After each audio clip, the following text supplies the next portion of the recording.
All right, good evening. Welcome to the City Council Standards of Living Committee, Monday, March 20th. And Chris, Councilor Dahlberg will be running a little late. We are going to start with the police report from Chief Tornelli. Sure. One of the things that I wanted to do in this committee format is to kind of give an update on police department operations in general. So one of the things I'm going to do is kind of highlight the different offices within the police department, kind of give a overview of what they do. Recently did that for the HR director, kind of do a walking tour of the department from a workflow standpoint of where the calls come in, how they're handled by patrol and whatnot. So I'll get into that. We're starting with the communication center tonight, but one of the things I want to do is kind of cover our base of how our crime reduction strategy works and the system that we use for that. So we use the CompStat model, which was developed by the NYPD in the 1990s. Kind of stands for computer statistics, which was kind of just becoming a thing in the 90s, use of technology in law enforcement. So we call it our crime status management, or our crime status meeting is how we use that data. And there's 4 principles to CompStat that we rely on. And that's accurate, timely intelligence, rapid deployment, effective tactics, and relentless follow-up, with the focus on maintaining public safety, order, maintenance, quality of life. And we do that through community engagement and obviously the deployment of our police officers.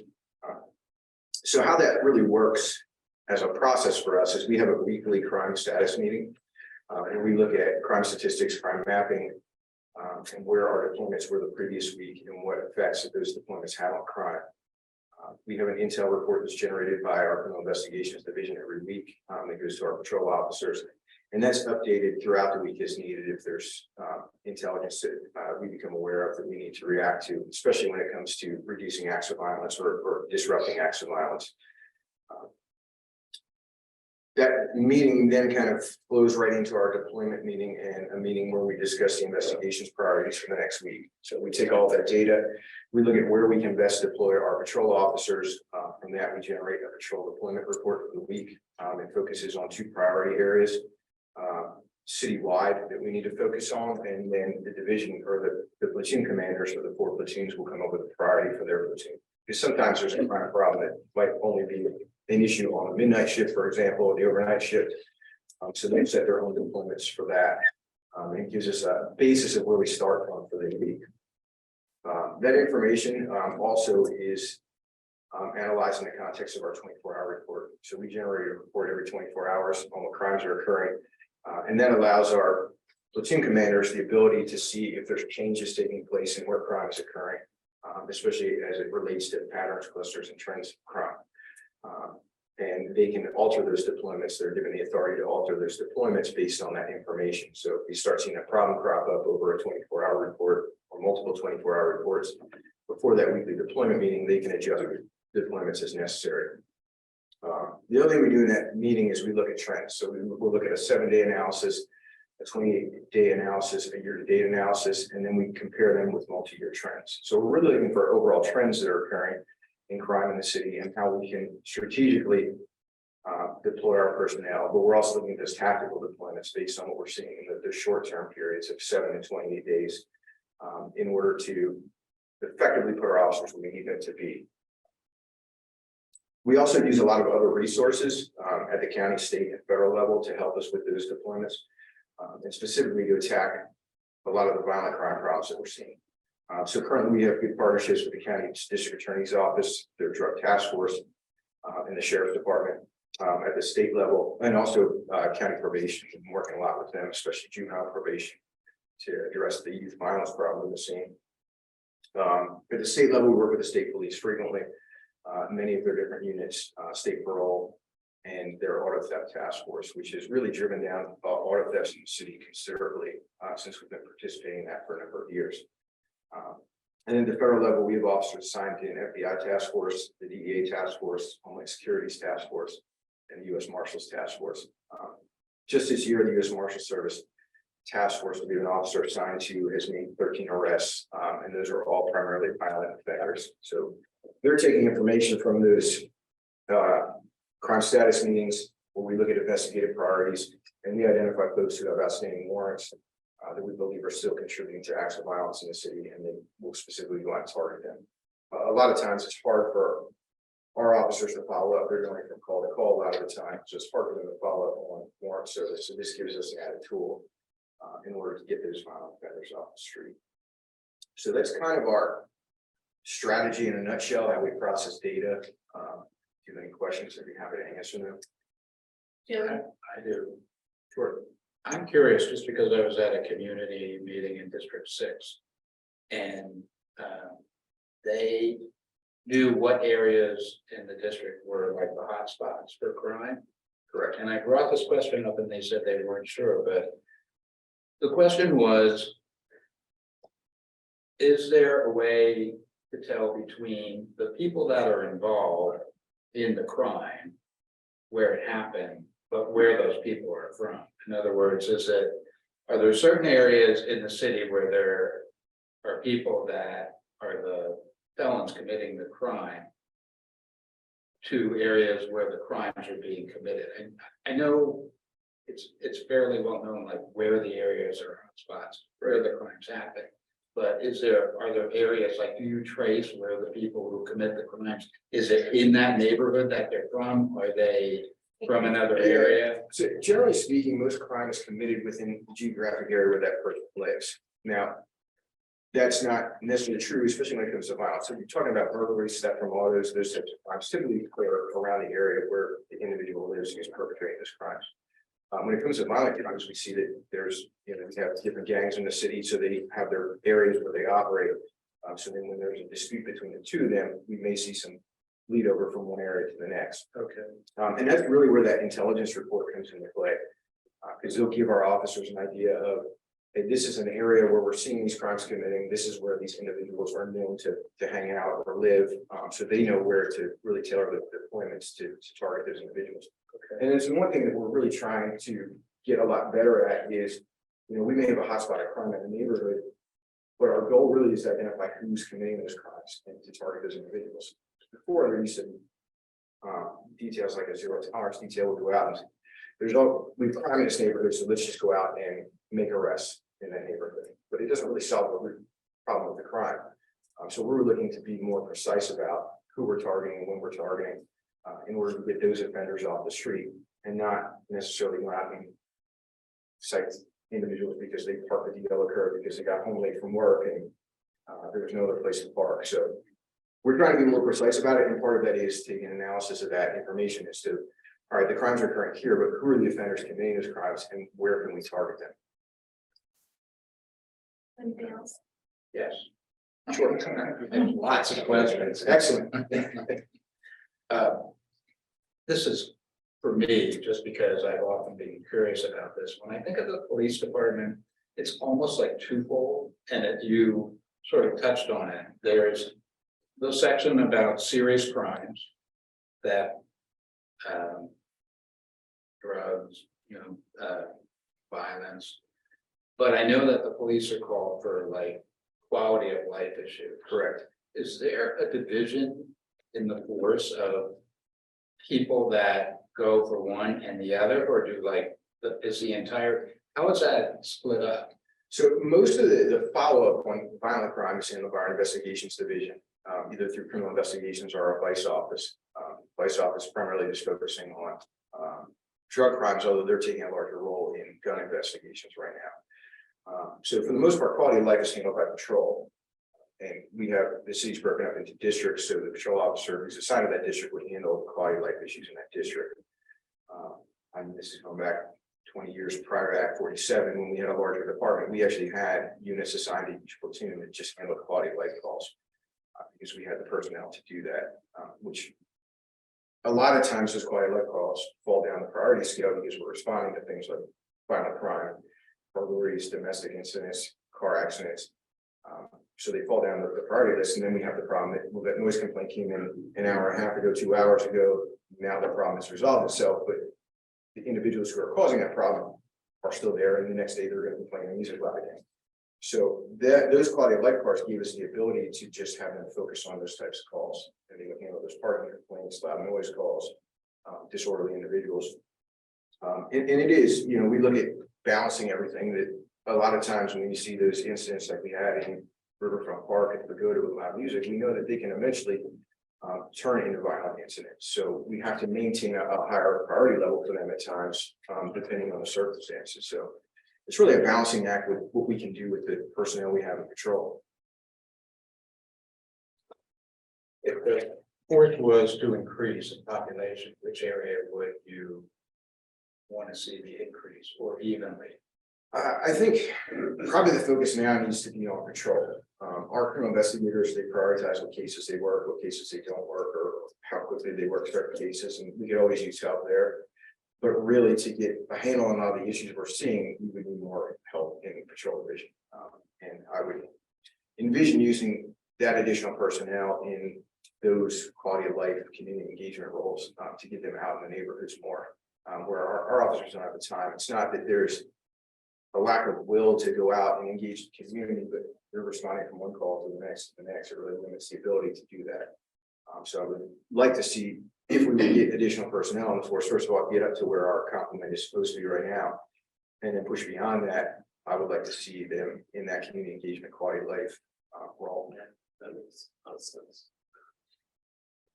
Chris, I know when I was on council previously, the department was using some sort of software that utilized predictive analytics to kind of say, you know what, if we put an officer here at this time, there is a high probability that they will deter crime from happening. Are we still doing that type of?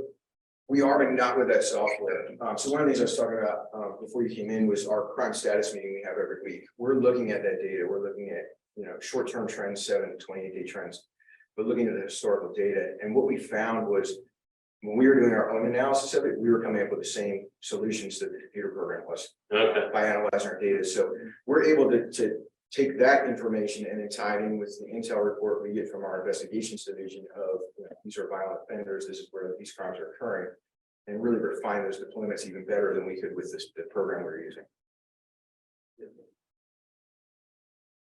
I know that our force is doing a lot of things that we don't see. You shared some things with me previously in regards to a parade that I won't mention, but it's truly amazing. So just for myself, I say thank you. I mean, I think you guys are doing a remarkable job considering how thinly stretched you are. Thank you. excuse me, any other questions? One more, sure.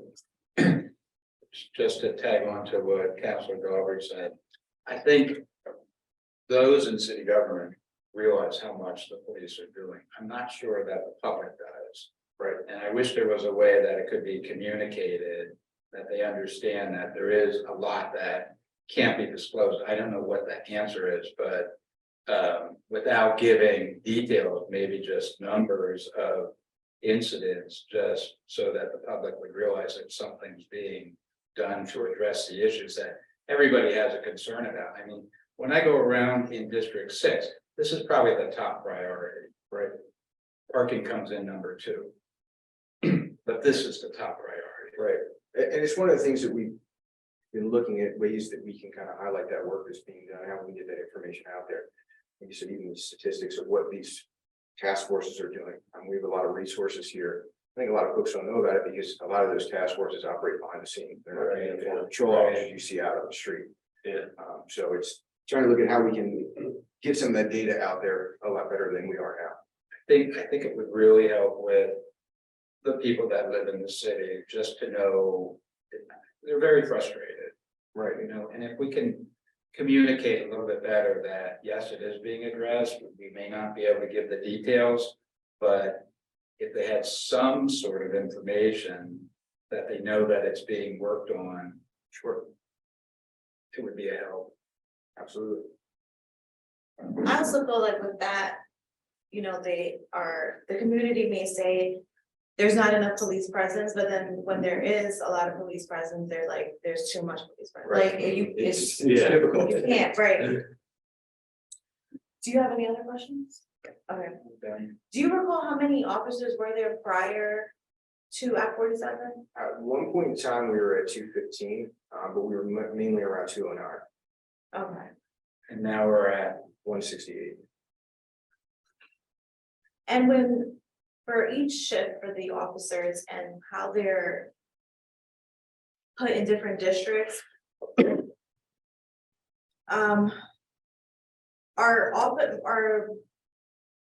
is it just like one officer in every district Yes. or, okay, so there's not more than one where there's more crime? Well, there's technically 2 officers in the district because there's 2 shifts, so there's 2 day shifts and there's 2 night shifts, so each shift has a district officer, so. Really, I guess it's 4 total, but you should only typically see 4 officers in one district, so. The point of that is so that they kind of get an idea of what's going on in the district, what's normal, what's not normal, they get to know folks in the district. And hopefully start trying to build some of those relationships. For a while, when our manpower dipped really low, we kind of went to this quadrant format where we broke the city into 4 districts essentially and just deployed officers in them.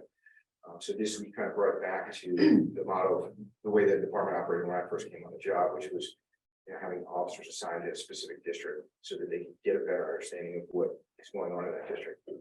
We can flex additional officers into a district if we need to, depending on, what the staffing of that shift is, or we can bring additional officers in if there is a significant problem, but for the most part, it's 1 car assigned to each district. Well, that's a lot of, I'm thinking from my own perspective in District 1, that is a lot of ground to cover by one person. I mean, Yeah. you're going across a bridge back and forth. Right, I worked that district for 10 years, it's a lot. Yeah. Do we, I know that we have a relationship with Kenhurst Borough. And Yes. that we patrol Kenhurst as well. Is that something that we should be continuing, given if we have limited manpower? Because I'm just thinking, just from my own perspective, I haven't. Honestly, I've never seen an officer go down my street. Now, I have a really quiet street. It's fine, right? I'm not saying we need one, but I have seen the officers patrolling in Kenhurst when I'm out driving around. Right. So like, it's one of those things, I just wonder if, is that relationship something that we should be, obviously it's contractual and I understand that. But is that a relationship that we should continue? So there's really 2 sides to that. One is that, we're providing police services to another jurisdiction there, which, focus being here on the city, but the flip side of it is, so we have 2 officers that are assigned full-time to Kenhurst, one works a day shift, one works an evening shift. So, could we use those 2 officers somewhere else? Well, yeah, absolutely. I mean, we could use 2 officers from here or there, or I could reassign 2 investigators to patrol. So any help that we have in patrol could help. But we also, it's not like we're providing a service for free either. Yeah. So the borough is paying us to have those officers there as well. So those positions originally came in around the beginning of Act 47 when Kenhurst lost their police coverage from Kumru. We were laying police officers off, so the city took that on. We were able to Just a way retain 2 of officers paying for more officers. And so it was a win-win for both sides. Yeah. They had lost their police coverage.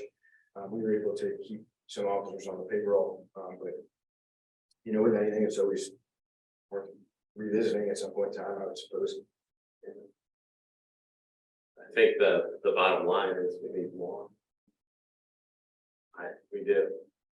that brings me to my last question is, if there were additional officers, would there be any sort of patrol for speeding? Because that is like a major issue. If you look at the number of street lights, electrical poles that have been hit, Right. it's insane. It is, and that's one of the things where, I talk about if we would have. The number I think I thrown up before is 12, we had 12 additional officers, we'd assign 3 to each platoon. And that would give us the ability to do what I was saying, like those community engagements, kind of slash quality of life cars, and they could also focus on traffic, because traffic it's a public safety issue, but it's also a quality of life issue. So it gives us the ability to focus more on that. Our traffic unit is out during the daytime, but they're not out 24/7. We only have a traffic unit that operates during daytime hours, so they focus a lot on that, but again, it's, all the problems that occur here in the city are 24/7 problems. The pushback we got on some of us got on council when we really wanted to include additional officers in the budget was, well, we can't even fully staff as it is. Right, How is recruitment going in that sense? it's been going pretty well. We just had a test. We had a decent number of folks come out to take the test, and as we go through the process, that number pares down through the physical ability tests, through the interviews, through background investigations. So at this point, looking at the numbers that we have, we're going to be hard pressed to even get to our full complement hiring in this next academy class. And it's tough. Everybody's having the same problem. The state police is having the same problem. Our county counterparts are having the same problem. So it's trying to focus on, what we can do to bring more candidates in. This last contract helped, because I know we had some individuals from other police departments to test it, because they saw that, but it was really close from the contract going through during our recruiting process to get folks out. So I'm hopeful we can tout more of that the next time. I talked to the HR director about it when I met with him about what we can do to try to really start pushing some of these things, because our benefits, they're pretty good, especially our retirement. It is better than a lot of our county counterparts. So those are the things that now we have to start pushing the information out there and try to. Yeah, our salaries are starting to get comparable.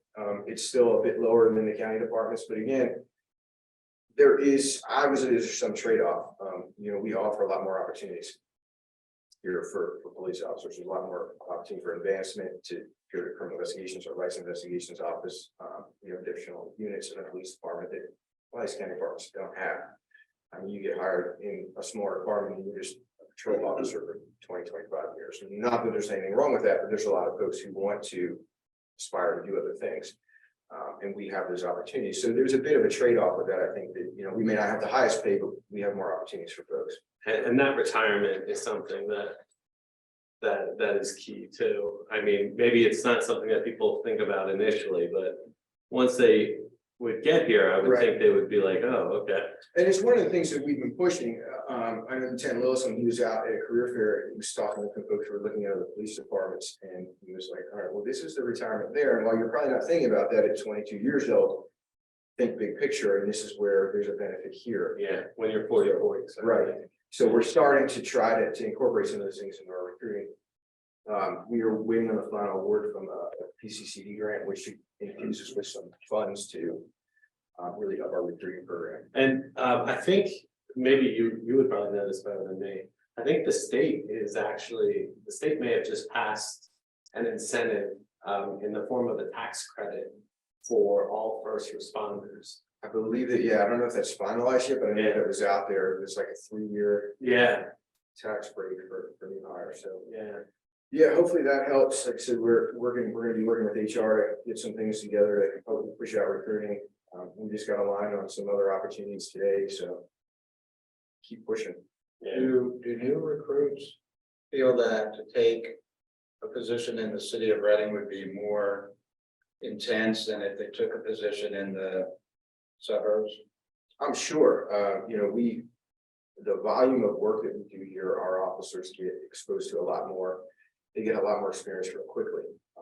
It's one of the downsides, because then these county departments are hiring officers who've been on the job 2, 3, 4, 5 years, who have a ton of experience, as opposed to just hiring somebody straight out of the academy that has 0 experience. So we're losing a lot of officers. We've been losing a lot of officers. It seems to have slowed down the first 3 months of this year to other departments. And hopefully that this contract that we're operating under, hopefully will slow that down a bit. Any other questions? I'm good. Okay. One of my main concerns is the speeding and not stopping at stop signs, especially during early in the morning when the kids are going to school or in the afternoon. And is there any way possible to have an officer available to patrol or, that for that specifically, where. I mean, there's so many schools in Reading and, you know, I think about, obviously I live on 13th Street. There's 4 schools back to back on 13th Street. Right. And there's so many impatient drivers. So is there any possibility of that? It's tough, because again, we have limited resources, so it's tough for us to pull patrol officers out of the districts. To all Once a go- week? All up to 13th Street. It's, Anywhere, not just 13th Street, just anywhere? so our traffic unit, they're the ones that focus on those schools, so they're looking at what schools have a high volume of traffic, who have those issues, and they're going to those locations. They're not always gonna be on 13th Street, because a lot of times they're up at Riverside or over Millmont, because we're getting complaints there, so. To answer your question, shortly, no, we don't have the resources to deploy officers like that. Okay, thank you. Any other questions for Chief? All right, moving on. I just said one more thing. Okay, go ahead. So, like I said, I wanted to touch on some of the different units in the police department, just pretty quick. It's one of our smaller units, our communication center. They operate 24/7. That's where basically everything starts. They take all the phone calls that come in, requesting police services. We get phone calls from the 911 center. So if somebody calls 911 from the city of Reading, it goes to the county communication center. It's the 911 answering point for the county, and they immediately transfer it down to our communication center. So all 911 calls or calls that come in on the non-emergency line get handled at our communication center. Last year, I believe there was in the range of about 147,000 calls, phone calls coming into our communication center last year. Our communication center is staffed with a supervisor. There's a desk sergeant who's a sworn officer who works in the communication center. And then there's 2 call takers, a dispatcher, and what we call our scope operator. That's the radio operator. Their officers are calling to do registration checks on vehicles, front warrants, and handle some of the ancillary communications, like there's a pole down in an accident, you need to call the utility company. So that office is really staffed by 4 civilians all the time who handle all those calls. Last year, they dispatched 54,290 calls from service out of our communication center. So it is a very busy operation. There are 17 full-time positions there, including the communication center supervisor. 15 of those positions are filled now, so we're running 2 short. And then we are authorized for up to 14 full-time positions. We have 2 of those positions filled right now. So I know one of the things we're discussing in finance tonight is, you know, increasing the part-time pay for those positions, see if we can attract more individuals in those positions. So that's kind of our communication center in a nutshell. Again, they're very busy. It's kind of the first line of our operations of the calls coming into there. It is one of our, besides our patrol division, our biggest public facing office. They handle walking complaints and do a lot of directing to other resources here. So just want to give a real quick overview of that office and what they do. I have a question. For the full-time positions that are filled, is that for each shift? No, that's total for the entire office. There's 17 full-time positions for the office. And what's the starting rate? I would have to check. Okay. Yeah, can you let me know? Sure. Any questions on that? No. So it is for the full-time positions, how many are on each shift? 4. Is that enough? I mean, this is what we've been operating with forever. So it's adequate. The desk sergeant helps out when it gets busy answering phones, helping with the dispatcher. I was a desk sergeant for a year when I first got promoted, and it's a busy job. All those jobs are very busy, and they're constantly answering the phone. 2 people answering all the phone calls that come into place. With the desk sergeant helping out from time to time, so they're busy, but it works. You know, I think the one thing that we brought this up before when you appeared. Granted, we're coming out of Act 47, but the population is increasing, so. Right. That needs to be factored in. Yes. And this position is on our job posting? Yes. Okay. Are we good with it, chief? Mm. All right, thank you, chief. Thanks. For them to organize, take a moment. All right, so next up on the agenda is the state park MOU bid update and projected completion. Who was on that? You got the MOU, do you have any info on the MOU? I don't think we're ready for that MOU yet until we get closer to the completion of the construction. Then I can give you the rest. Okay, You'll have the ratifying it on Monday. The award of bid for the skate park. It's a little over 2.2 million. That's what the engineers estimate the cost will be when they bid that out. Once everything goes through and it is awarded, we're looking at about 9 to 12 months of construction to wrap that total project up. So that's pretty much where we are with that. We can't give you a definite date on when it's finished because hasn't been awarded, that hasn't been all been worked out yet, but so maybe by the end of this year. hopefully. I think Yeah. it'll be, the majority will be, it'll be well underway anyway. So this is, what we would be approving is not the entirety of the project. It's phase 1 and 2, which is, you see the storyboard up there, up in the upper right is what pretty much you'll see. It's kind of like the bowls that you see, Yeah. sometimes you see on TV or Yes. commercials and things. It almost looks like a swimming pool. Yeah. There's a few other little ramps or rails, whatever, Yeah. whatever they call them.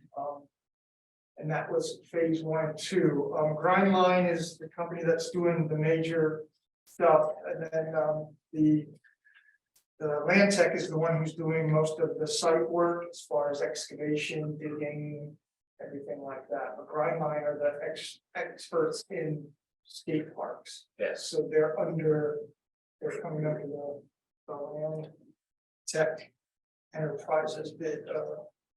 So that's where we're at with that. Questions?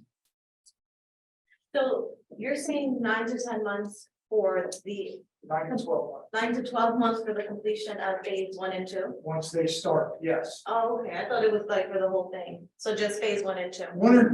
Phase 1 and 2 is the majority of it.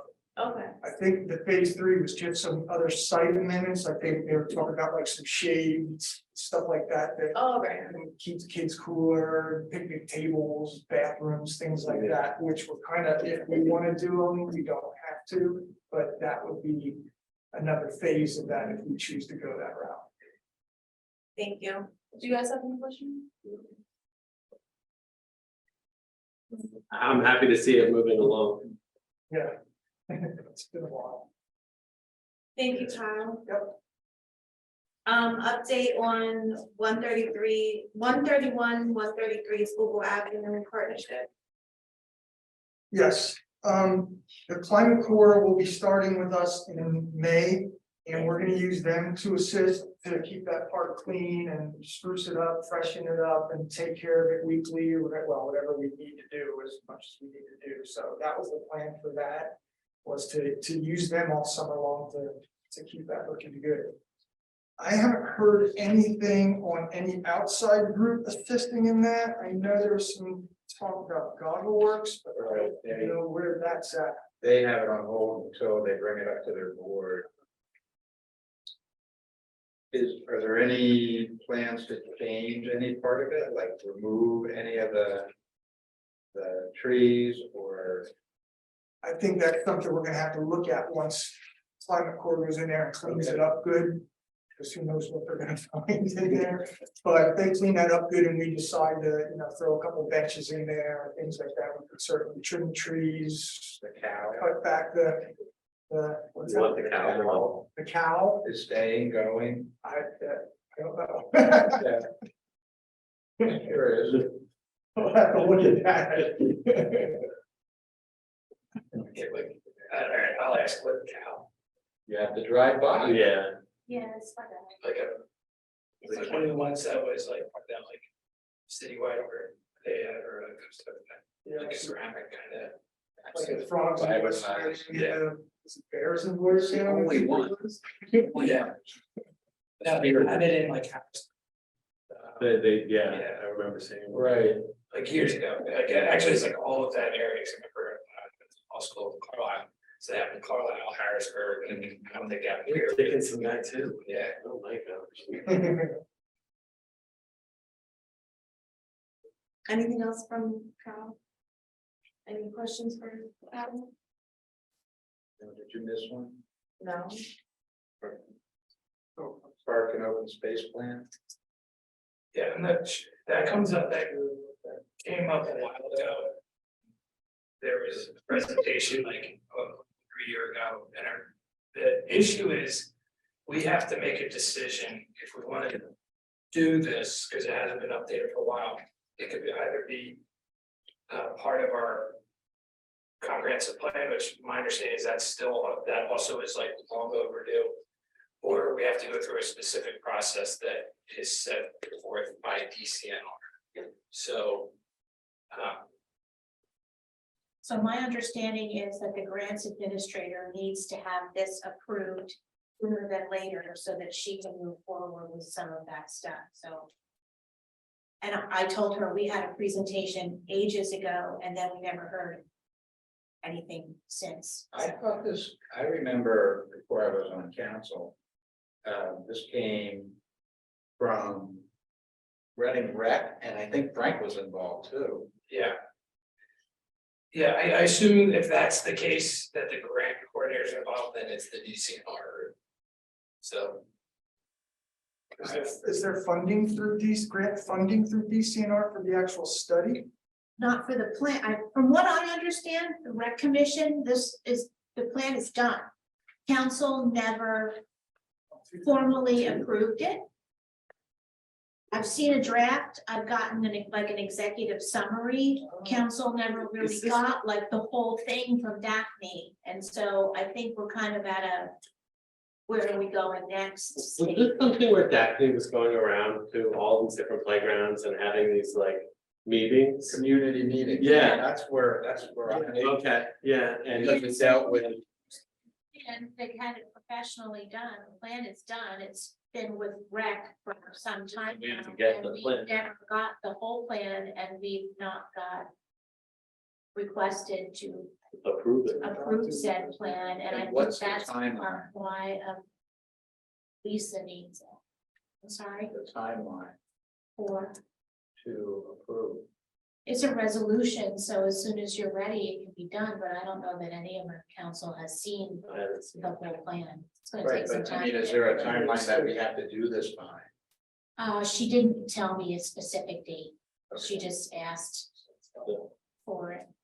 So, So, but if this is what I'm thinking of, that was like several years ago. About Yes, 5 it's years been- ago. Yeah. it's been a while. Every time I kind of poke, I don't get a response. Because I'm just wondering, are like 5 years, the way that society changes now?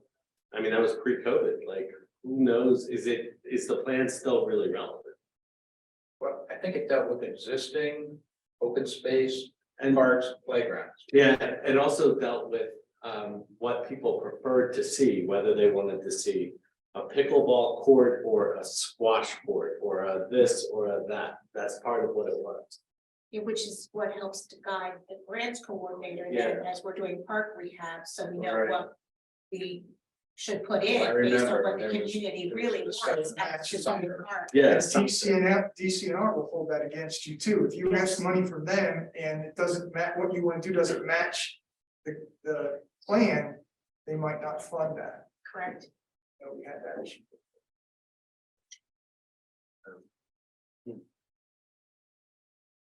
Who follows up with that? I guess. we All would- of us are looking at it. Yeah, I guess we would, that shouldn't be a councilmatic thing. Fred, you wanna see if you can get that plan for us from Daphne?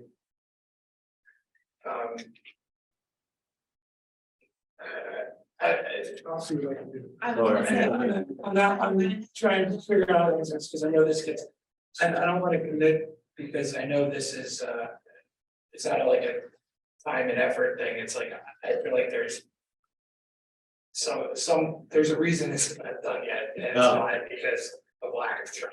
and it's a lot more complicated than people realize. Yeah, I think I haven't seen the plan, which is, it's come up multiple times. But let's take. Let's accept for a moment that there is a plan that's completed. I think that it either has to be part of a comprehensive plan, if it's a massive undertaking. Yeah. Or it has to go through a specific process from DCNR. It's not as simple, I know for a fact it's not as simple as council approving it. Now, council might need to approve it to go to DCNR. As a separate plan, it was approved last time we had one, which I think was way back in 2002. It was separate, it was not part of the comprehensive plan, because it in itself was giant size, so to add it to the comp plan just made it. Can we have Daphne come in Huge. here and do a presentation with the plan and? She's come before, but she When? gave you kind of an overview, it might have even been before you were on council, that's what I said, Fred and I, this has been going on for a time now. Well, could you come back? And like, maybe provide the plan to us a week in advance. Ahead of time, Yeah, so we can review it.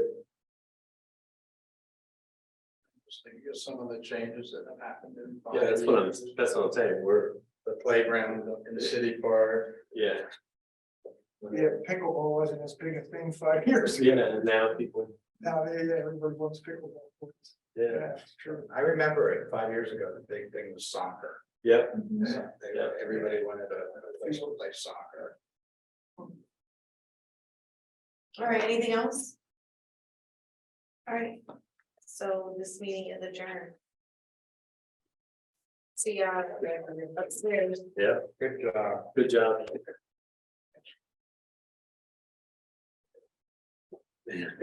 Sorry, I was late. I don't know, because I like this government about this